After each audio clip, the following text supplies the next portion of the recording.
میرے محترم بھائی بزرگ اور دوستو، اللہ کریم نے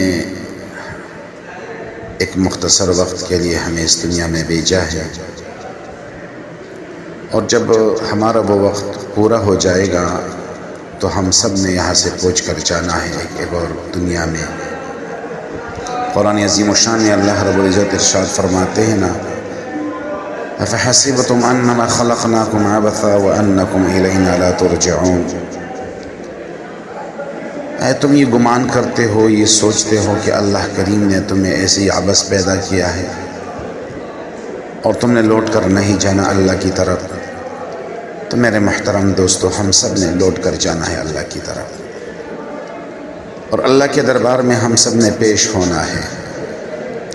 ایک ایک چیز کے بارے میں بات چیت ہوگی، اللہ کریم ہم سے پوچھے گا۔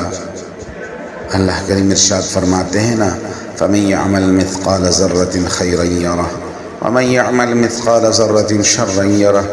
اچھے کام کیے ہیں تو اللہ کریم پوچھے گا ہم سے، برے کام کیے ہیں تو بھی اللہ کریم پوچھے گا ہم سے۔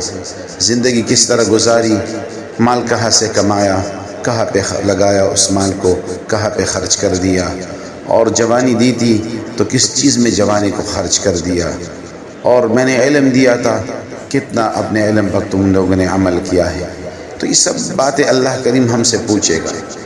تو اللہ کریم سے دعا ہے کہ ہم وہ کام اختیار کر لیں جن کا ہمارے نبی نے ہمیں حکم دیا ہے اور طریقہ بتایا ہے۔